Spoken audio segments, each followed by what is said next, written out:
Hola otra vez. Continuamos con otro capítulo de Autobiografía del General Franco de Manuel Vázquez Montalbán. Seguimos por donde lo dejamos.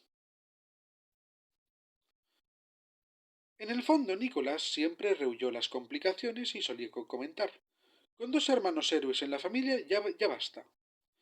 Yo no busqué complicaciones, pero cuando vinieron les hice frente y no perdí la cara. Ramón, en cambio, las atraía como los pararrayos atraen los rayos. De niño era travieso como Pilar, pero lo que en mi hermana era una expresión de una fuerza psicológica irreprimible, en Ramón era puro ejercicio de funambulero. Le gustaba caminar por alambres suspendidos sobre el vacío, y desde allí nos contemplaba sonriente, como si eso fuera una prueba de superioridad. Los años de estancia en la Academia de Infantería de Toledo nos separaron, y a mi vuelta a El Ferrol en 1910, para hacerme cargo del regimiento de Zamora número 8, coincidí con él cuando se preparaba para ingresar también en la institución toledana. Yo tenía 18 años y Ramón 14, pero aunque éramos de parecida estatura, mi delgadez, que no perdí hasta que contraje matrimonio, y su tendencia a la robustez hacían que él pareciera de mi edad, por más que yo me dejé un bigote. Traté de que mi vida ordenada, disciplinada, marcada por los valores transmitidos por nuestra Santa Madre, le sirviera de pauta, pero su espíritu burlón no tenía límites, ni siquiera a sus 14 o 15 años. Eso no quiere decir que careciera de virtudes militares, porque una vez ingresado en la academia consiguió el número 37 de su promoción sobre un total de 413 cadetes, mérito doble por cuanto fueron muchos los arrestos que sufrió por su conducta bullanguera, que no indisciplinada. También él abandonó la academia gritando «¡Ascenso muerte!» y buscó en la guerra de África la posibilidad de lo primero y el riesgo de lo segundo. Ramón salió de la academia en 1914 y un año después ya estaba en Larache en los regulares, con acciones heroicas tan temerarias que le valieron el apodo de El Chacal. Lo que son las cosas. Para muchos compañeros de armas, hasta 1936 yo fui Franquito, y mi hermano ya era el Chacal, cuando apenas contaba 20 años de edad. Nuestras, nuestras vidas se cruzaron alguna vez en África, y recuerdo cuando me comunicó que estaba estudiando la posibilidad de cambiar de arma y pasar a la aviación. Yo había hecho mis estudios y sacado mis conclusiones sobre el uso de la aviación en la guerra del 14, porque los italianos en 1911 habían hecho uso bélico del avión en la llamada guerra tripolitana. No carecíamos de pioneros en lo que más aspecto entonces tenía de dedicación deportiva que de preparación para la guerra en el aire. Alfredo Quindelán había volado en globo desde comienzos del siglo. El infante Alfonso de Orleans y Borbón fue de hecho el primer piloto de guerra español, graduado en la Escuela Francesa de Mormelón, y el coronel Vives y Vich fue compañero de las hazañas aéreas de Quindelán. Fruto de todo esto fue la formación de la Escuela Aerodinámica de Cuatro Vientos, cuna de la aviación militar española, y los raids aéreos de Quindelán sobre Marruecos, primero en vuelos de reconocimiento y en noviembre del mismo año, 1913, de bombardeo. Mi hermano Ramón, capitán de infantería, ingresó en un curso de aviación en Getafe en febrero de 1920. En noviembre estaba en la escuela de Cuatro Caminos y a comienzos de 1921 ya salía en los periódicos ganador de un premio por haber alcanzado los 5.895 metros de altura en aeroplano. Luego se cubriría de gloria en los cielos de Marruecos en lucha contra el enemigo. 82 horas de vuelo, 54 acciones de bombardeo y 10 de reconocimiento en el último semestre de 1921. Juntos participamos en el desembarco de Alhucemas en 1925. Yo por tierra, él por aire. Yo teniente coronel, el capitán, pues al no haber sido herido en campaña esta circunstancia impedía la rapidez del ascenso, también más difícil en el arma de la aviación. Tal vez por esto se dedicó a la aviación experimental, una vez terminada la guerra en Marruecos, y realizó la hazaña de la travesía del Atlántico en el Plus Ultra en 1926, que figura en los anales de la historia de la aviación universal, travesía que realizó en compañía del bravo Ruiz de Alda, mártir de la cruzada, del capitán Durán y del mecánico Rada. Hombre valeroso, pero políticamente funesto, en buena parte responsable de la inculcación de las ideas izquierdistas que hicieron de mi hermano un rebelde entre 1927 y 1936, cuando volvió al buen camino y se sumó a las tropas de la verdadera España. Ya daré cuenta de nuestras difíciles relaciones en ese periodo, pero un rasgo definidor de su carácter he de decir que su antipatía por el general Kindelán, mutua si he de ser sincero, acabó siendo tan fuerte como la que sentía por Alfonso XIII, su majestad, que nos había regalado su protección y recibido tantas veces que muchos compañeros de armas envidiosos nos llamaban los palaciegos. Pues bien, tras una audiencia con el rey, le vi yo caviloso, y al preguntarle el motivo de su preocupación, Ramón me contestó: Alfonso XIII es casi tan alto como Quindelán, y me parece que casi tan tonto. Clavé mis ojos en los suyos, pero solo recibí una divertida mirada verde y luminosa. Las hazañas de Ramón en el Plus Ultra, y luego en otros viajes de final no tan feliz, me llenaron de orgullo, por más que algunos enemigos hayan levantado la calumnia de que yo me sentía vejado porque era más conocido Ramón, y muchos se referían a mí como el hermano del aviador.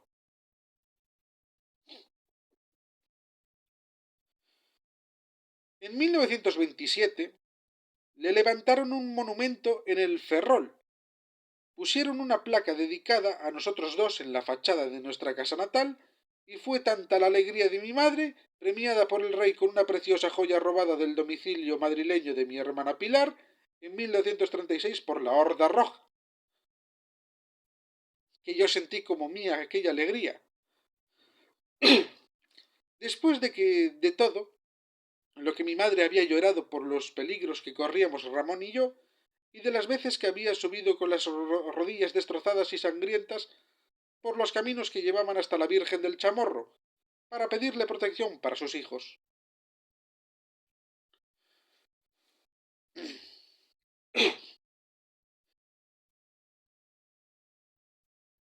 Pero Ramón era Ramón, y en pleno delirio universal y español por su gesta, volvía a ser el niño que se negaba a crecer.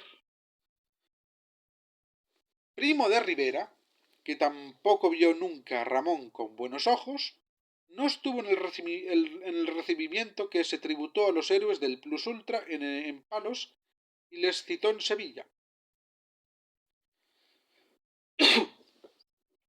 No era una cita cualquiera. Las hacía el dictador por acuerdo del rey, el hombre fuerte del Estado. Pues bien, Ramón, cansado de tanto agasajo, dejó a Primo de Rivera plantado en Sevilla y se fue a Madrid para sentirse libre y celebrar celebrar por todo lo alto. Lo que él consideraba por todo lo alto, su alegría interior. Era inútil llamarle la atención. Al contrario, como en aquella ocasión que he contado del zafarrancho del desván de la casa, podía leerse en sus ojos la satisfacción por haber escandalizado a los demás y la conmiseración dirigida hacia los que no sabemos vivir. Yo estaba enterado de que jugaba a la ruleta y otros juegos de azar que prohibí en cuanto alcancé la máxima jefatura del Estado, por la experiencia negativa familiar que yo había experimentado en relación a aquella malsana pasión. Y fue jugando en el casino de San Sebastián donde Ramón conoció a la que habría de ser su primera mujer, y he omitido la reticencia de las comillas, pero fue público y notorio que Ramón se casó con un artista del casino, Carmen Díaz, bajo los efectos de la embriaguez, y que aquello le cerró las puertas de palacio y abrió el corazón de mi madre con una puñalada más, un puñal más en aquel sufrido corazón de Dolorosa. ¿Cuántas veces al escuchar la romanza del tenor de la zarzuela La Dolorosa se me superpone la imagen de mi madre como una virgen dolorosa con el corazón atravesado por los puñales que le clavaron seres tan próximos? Por un sendero solitario la Virgen Madre sube, ve la silueta del Calvario y al Hijo agonizante, y llora su callado tormento.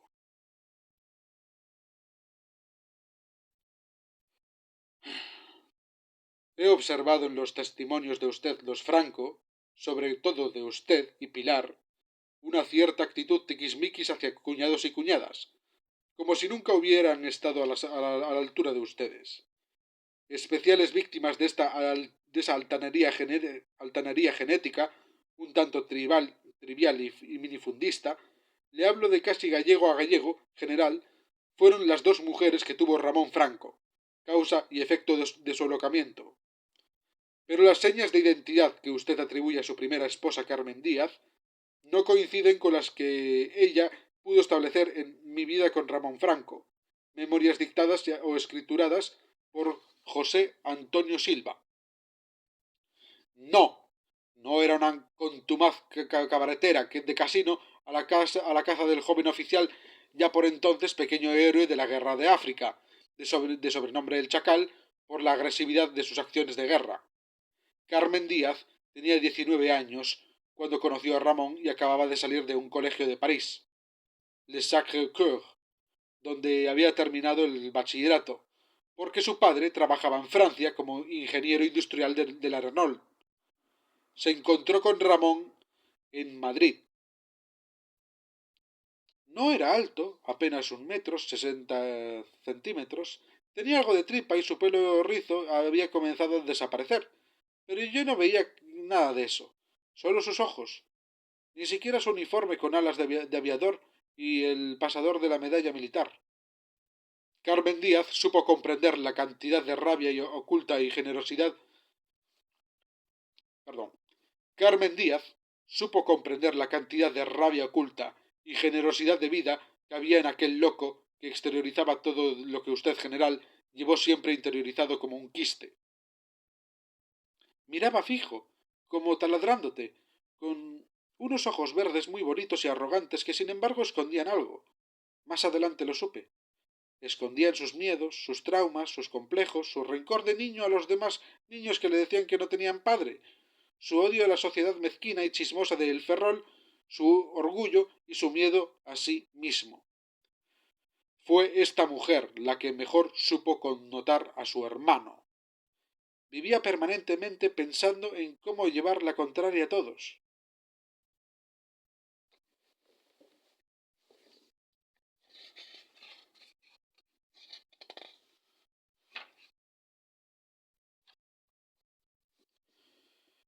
No solo hirió a mi madre y se cerró las puertas de palacio, sino que cortó su propia carrera, por cuanto no pidió permiso para casarse, como estaba obligado por su condición militar. Matrimonio escandaloso y vida disipada, que ya no quiero esconder, porque tuvo su redención posterior, ese supremo acto de contrición que es la muerte por un ideal cristiano. Nadie que esté dispuesto a jugarse la vida es mala persona, pero Ramón dirigió mal su éxito del plus ultra y no hubo juerga suya y de su señora esposa que no acabara en bronca, especialmente cuando se ponía un homosexual a tiro, porque Ramón no podía soportar a los homosexuales, y en lugar de distinguirles con la compasión que merece todo aquel que tiene una conducta antinatural, a veces dictada por impulsos malsanos innatos, se lanzaba contra ellos con una violencia loca. Yo le había dicho más de una vez que los homosexuales son capaces de lo más heroico y lo más cobarde, conclusión a la que llegué tras verles actuar en los regulares o en la Legión, donde había unos cuantos. Para empezar, se ofrecían para las acciones más arriesgadas, y a veces llegaban a cotas de heroísmo extraordinarias, suprahumanas, para otras veces arrugarse, echar a correr, esconderse cobardemente y hacerse acreedores del justo correctivo, implacablemente. Pero nada de lo que se le dijera a Ramón, a aquel Ramón borracho de éxito, servía para algo. Y esa obsesión por el éxito le llevó a la descabellada empresa de intentar dar la primera vuelta al mundo aérea, que acabó en un naufragio junto a las Azores, que estuvo a punto de costarle la vida, y también a González Gallarza, que tan útil me había de ser durante la cruzada. Tú, Paco, no sabes vivir la vida, la vives o la malgastas. Ramón creía que malgastar la vida era la mejor forma de vivirla, y no empleaba en ello la parsimonia de Nicolás, sino que hacía exhibición compulsiva de su vitalidad frente a lo que consideraba mi mediocre vida ascética. ¿Sabía vivir o era como una de esas mariposas de noche que se lanzan sobre las luminarias sin prever la cremación? El alcohol, por ejemplo, al que era tan aficionado, ni sabía beberlo en cuanto a la cantidad, ni sabía catarlo en cuanto a la calidad. Yo estaba destinado a Tetuán, y una noche Carmen invitó a Ramón a cenar. A la hora del café, mi mujer descubrió angustiada que solo quedaba un fondo de la botella de coñac francés, y me pidió una parte para consultarme el mal trance. Junto a la botella, casi vacía de coñac francés, permanecía casi llena una de coñac español. Así que le propuse hacer un trasvase y servimos coñac español dentro de una botella de coñac francés. Ramón dedicó buena parte de la sobremesa a glosar las excelencias del coñac francés sobre el español.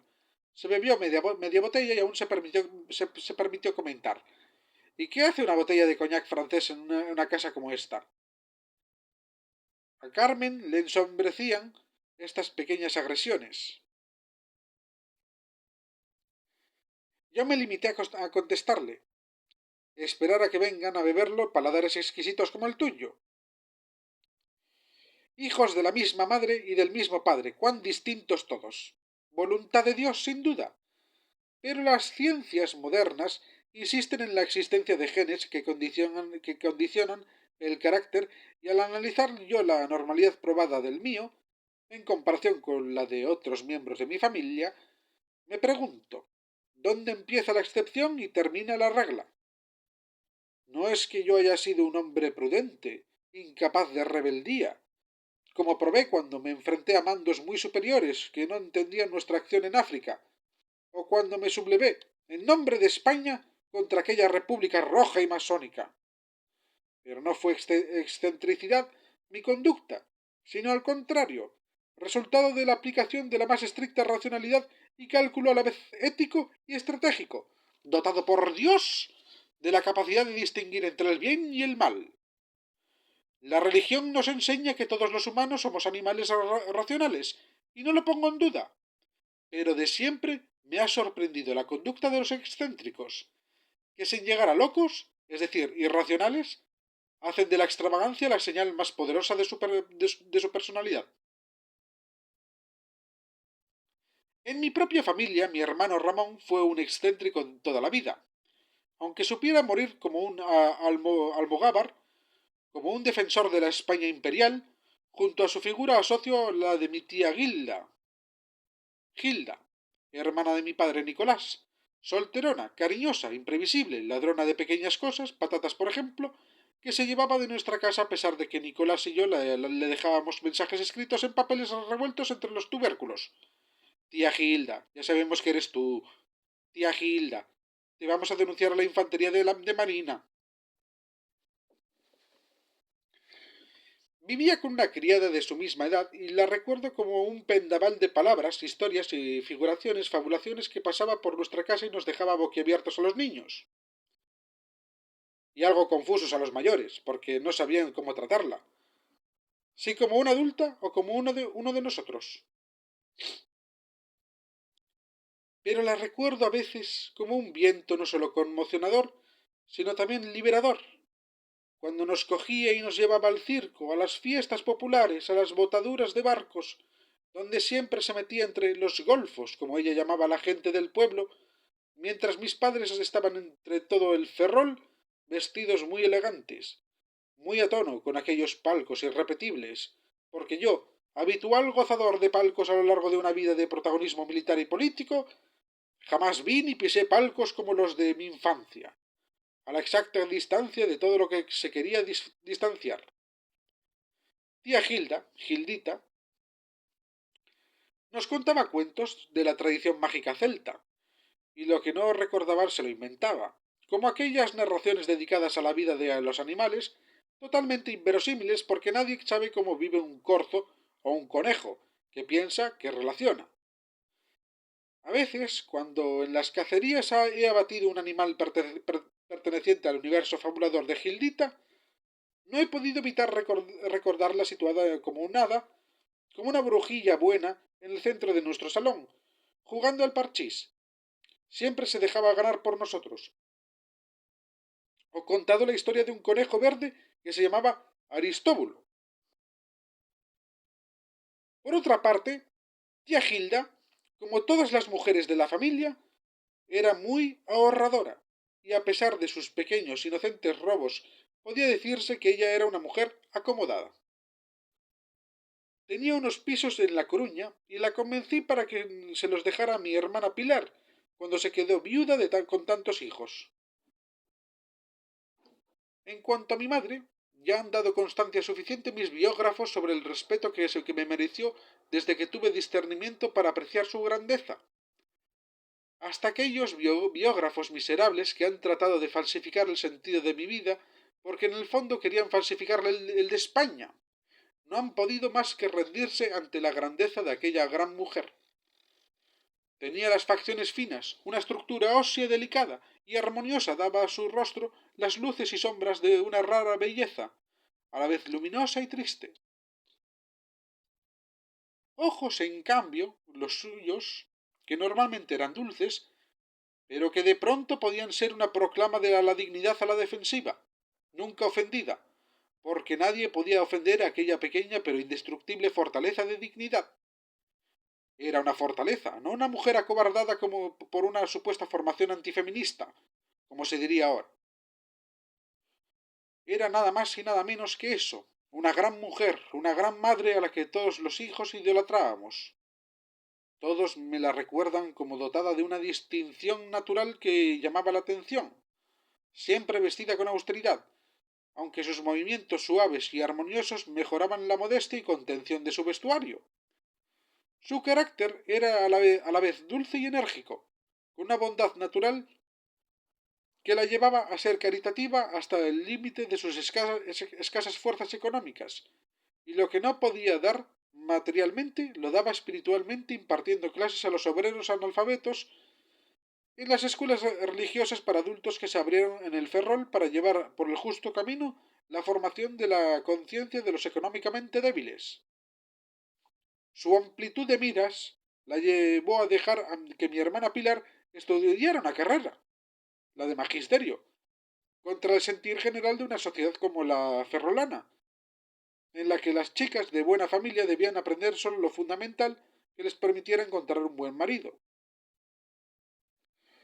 En este punto general hay una absoluta coincidencia entre usted, la primera esposa de Ramón, Carmen Díaz, y el testimonio directo de su sobrina, que recuerda a su abuela materna con una ternura indestructible por 46 años de distancia entre la muerte de Pilar Bahamonde, 1934, y el momento en que aparece la historia de una disidencia. No es mi intención hacer de estos... perdón. No es mi intención hacer de estos recuerdos un panegírico de mi abuela Pilar. No me seduce tal oficio. Sin embargo, el hecho de visitarla era para mí una liberación. A su lado se respiraba paz y confianza, y estos sentimientos se incorporaban a los que vivíamos a su alrededor, proporcionándonos una especie de remanso espiritual. Yo era una niña como todas, y tenía mis caprichos e impertinencias, pero jamás me reprendió, ni me dijo una palabra dura.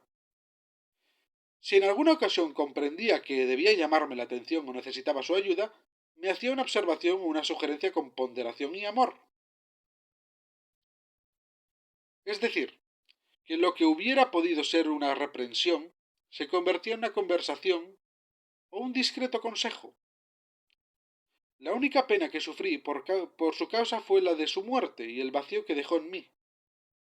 Por lo demás, siempre la vi mirar con indulgencia las faltas de los inferiores, ser abnegada con la familia, fiel a los amigos, guardando una atenta reserva con los que pudiera considerar superiores por su cargo o su orden social. Nunca fue servil, y si algo puede caracterizarla en este sentido, fue su gran dignidad sin el orgullo mal entendido del que muchos hacen gala. 46 años han transcurrido desde su muerte y la abuela sigue viviendo en mi memoria como un ser de los que pocas veces se encuentran en la vida. Mi abuela Pilar vestía siempre de negro, como si algo muy profundo se hubiera muerto dentro de ella y su luto fuese eterno.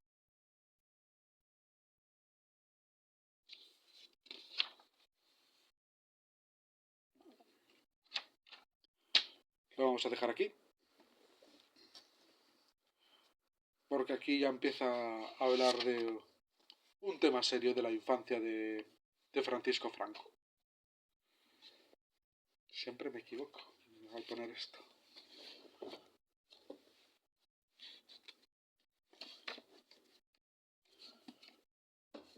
Pues seguimos la semana que viene. Recordad, no os suscribáis, no le deis a like, no comentéis, no compartáis este vídeo por nada del mundo. Nada de esto le interesa a nadie. ¿Qué más da todo? Que venga el meteorito ya. Sed felices.